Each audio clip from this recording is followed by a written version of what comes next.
Rahayu, rahayu, rahayu ingkang sami pinanggih. Namo Sami Adi Budaya, Namo Budaya. Wilujeng panggihan utawi selamat bertemu dalam kesempatan yang berbahagia ini. Kita akan membahas tentang budi pekerti. Kata-kata budi pekerti ini sebetulnya sudah sangat terbiasa terdengar di dalam keseharian kita. Namun untuk prakteknya itu sendiri, saya kira sudah mulai luntur gitu. Maka ini saya anggap satu hal yang tepat ketika kita coba untuk bahas kembali, atau juga untuk bisa diterapkan kembali. Kalau saya sebagai orang Jawa, budi pekerti ini sebetulnya ya sudah satu hal yang biasa di dalam kehidupan kita. Apalagi kalau pada era-era dahulu, tentang budi pekerti ini satu hal yang sangat penting sekali di dalam menjalankan satu bentuk kehidupan. Ya, walaupun kalau di era sekarang hal-hal tentang budi pekerti ini sudah saya katakan sudah mulai luntur gitu. Kemudian budi pekerti itu sendiri sebetulnya apa gitu? Ketika kita melihat dari bentuk katanya, budi pekerti ini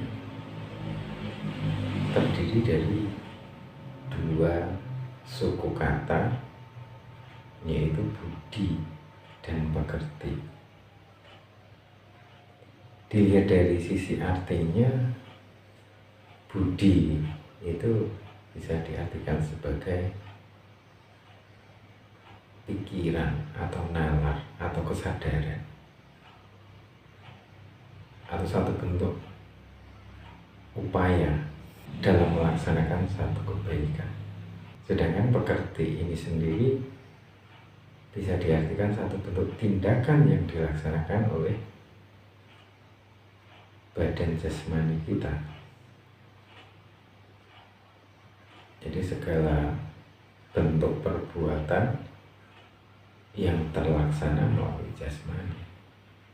Jadi kalau kita gabungkan antara budi dan pekerti itu, bisa diambil arti bahwa satu bentuk upaya melaksanakan kebaikan yang terlaksana melalui batin maupun jasmani kita.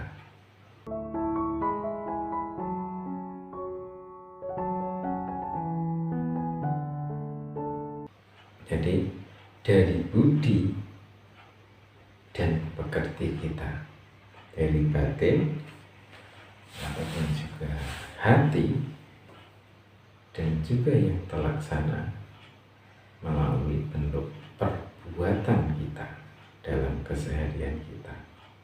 Dan budi pekerti ini cenderung kepada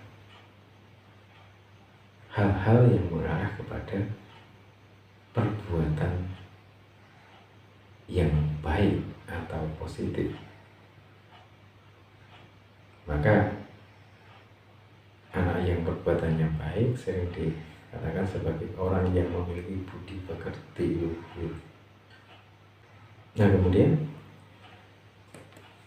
tentang budi pekerti ini, ya itu tadi sebetulnya sudah bukan hal yang aneh ataupun juga sudah bukan satu hal yang istilahnya asing bagi kita, apalagi ketika mengarah pada era-era zaman dahulu di dalam sistem pendidikan keluarga dari masyarakat Jawa.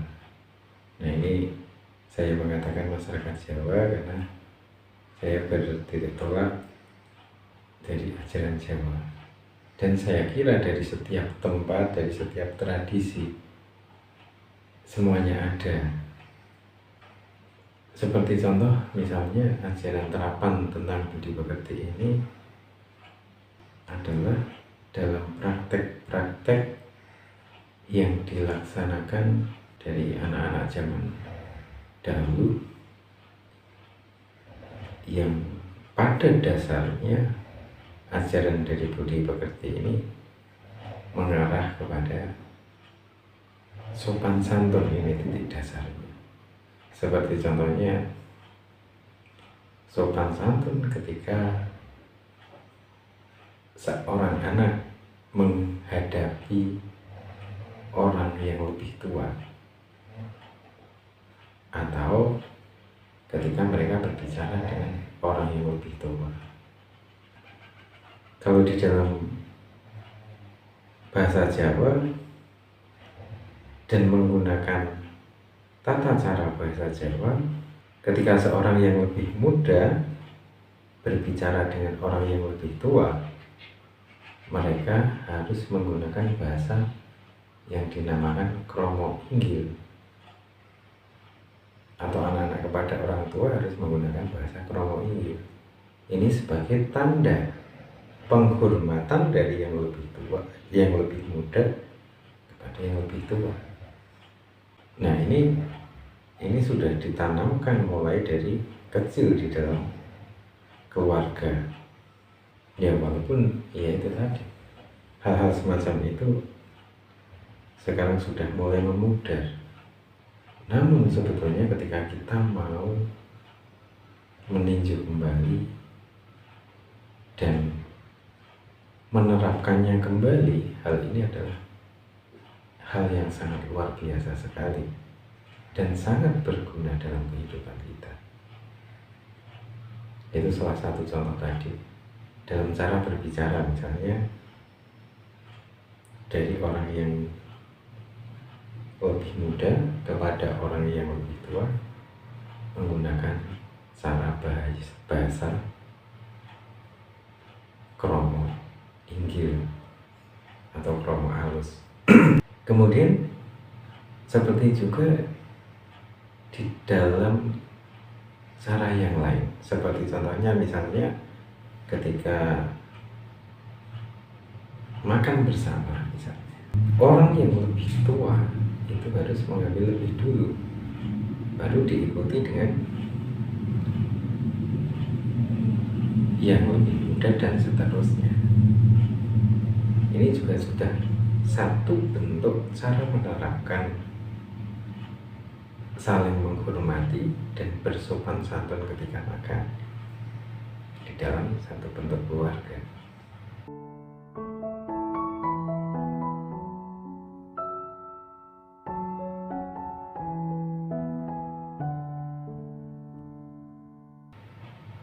Contoh lain, ketika misalnya ada seorang anak yang ingin lewat, sedangkan di situ sedang ada orang yang lebih tua yang duduk, maka seorang anak itu harus nuwun sewu, amit sewu. Kemudian cara berjalannya pun juga harus dengan cara membungkukkan badan. Kemudian ada contoh lainnya lagi, ketika zaman dahulu, nah kebanyakan ketika sedang melaksanakan satu bentuk acara, misalnya ada jagungan, kita duduk-duduk bersama mungkin dalam kegiatan rapat atau dalam kegiatan peringatan apa yang tertentu, di situ mengumpul banyak orang. Dalam penyajiannya, yaitu dalam penyajian misalnya ada satu bentuk makan, minum, itu pun seseorang ketika menyajikan, karena biasanya yang menyajikan ini tentu yang lebih muda atau para pemuda, mereka pun harus dengan cara laku dodok gitu. Jadi berjalan sambil membawa makanan atau minuman yang akan disajikan. Jadi berjalan dengan laku dodok sebagai bentuk tanda penghormatan kepada tamu ataupun orang yang lebih tua. Contoh terapan lainnya lagi, misalnya ketika seseorang berjalan misalnya dari kebun atau mau berjalan kemana, kebetulan dia melihat ada sesuatu yang merintangi jalan, entah itu ada kayu kering yang jatuh di situ ataupun barang-barang yang lainnya, maka dia pun harus mengambil barang itu untuk bisa diletakkan di pinggir jalan sehingga tidak mengganggu perjalanan dari orang yang lainnya yang akan lewat di jalan itu. Nah, ini sebetulnya salah satu bentuk terapan-terapan yang sudah diterapkan sejak zaman dahulu. Bahkan ketika hal yang kecil pun, misalnya makan pisang gitu kan. Ketika makan pisang, itu buang kulitnya itu tidak boleh dilempar, tapi harus diletakkan di tempat yang sesuai dengan penuh perhatian atau dengan hati-hati. Tujuannya apa? Kalau dilempar sembarangan, nanti misalnya ada orang yang lewat, kebetulan dia menginjak kulit pisang, itu bisa terjatuh dan membahayakan orang lain. Ketika kita mengambil dari kesimpulan contoh-contoh tadi, ajaran budi pekerti ini sudah sangat lekat sekali sebetulnya dalam kehidupan dan praktek keseharian dari orang-orang zaman dahulu. Dan ketika kita mau melihatnya secara lebih dalam, sebetulnya itu adalah salah satu bentuk praktek bagaimana kita selalu eling lan waspada. Kenapa demikian? Karena saya katakan eling dan waspada. Kita selalu eling. Kita ada di mana? Kita dengan siapa? Dan kita harus bagaimana? Jadi kita setiap saat selalu menyadari keberadaan kita. Kita ini sedang berada di mana, kemudian kita ini sedang berhadapan dengan siapa, kemudian kita harus bagaimana. Ajaran budi pekerti ini sebetulnya sudah secara langsung mengajarkan orang untuk senantiasa bisa eling tadi. Bagaimana kita bisa bersikap eling ketika kita mengacu kepada ajaran budi pekerti ini? Sebetulnya sudah senantiasa diterapkan dan ditanamkan sejak orang tersebut masih anak-anak. Nah, tujuannya apa? Kenapa kok harus diterapkan mulai dari anak?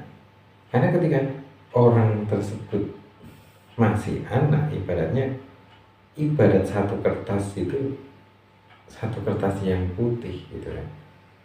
Satu kertas yang putih, dia akan bisa berbicara itu tergantung siapa yang menuliskan. Jadi kertas itu bisa memiliki makna ketika diberikan satu bentuk tulisan-tulisan ataupun coretan-coretan yang memiliki arti.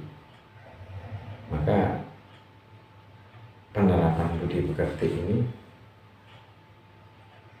sudah harus diterapkan sedini mungkin, mulai dari anak-anak.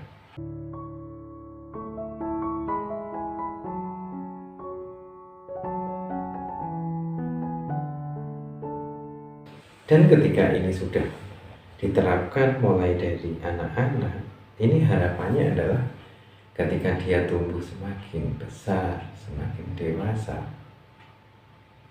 dan juga nanti juga akan menjadi orang tua, terapan-terapan ini sudah akan menjadi kebiasaan dan juga akan diharapkan bisa berkembang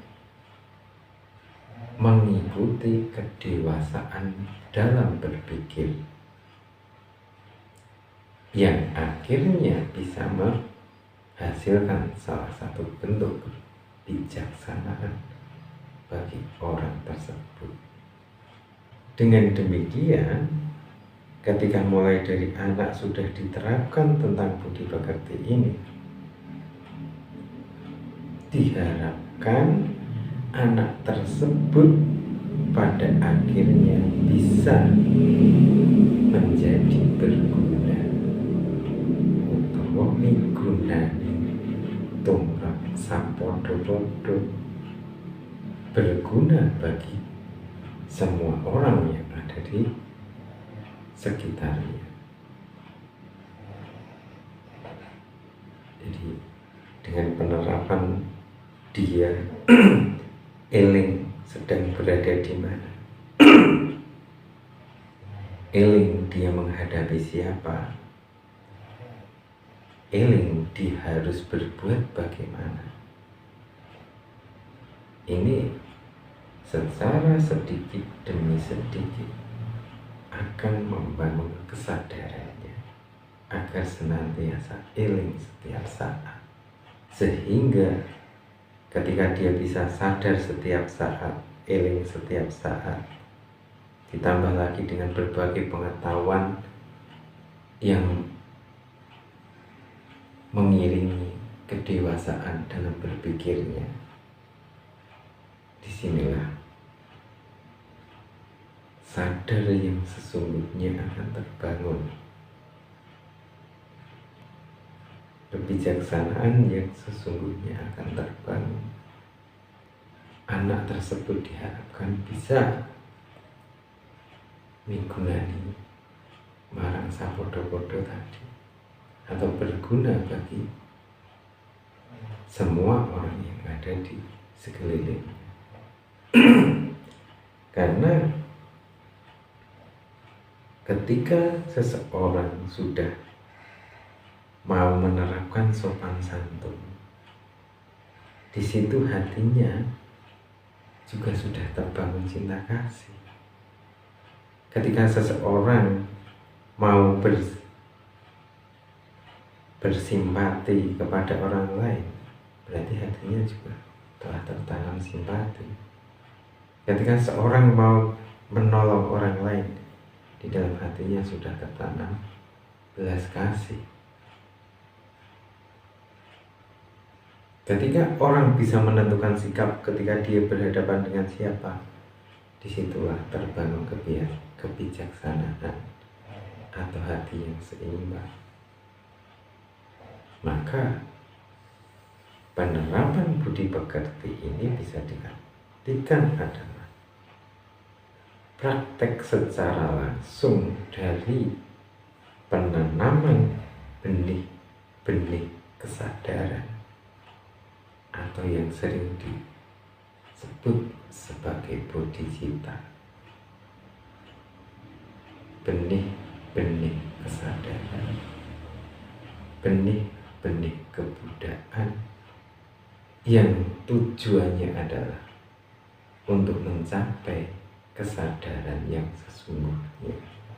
Ketika seseorang ini bisa mencapai satu bentuk kesadaran yang sesungguhnya, maka kehidupannya akan berguna bagi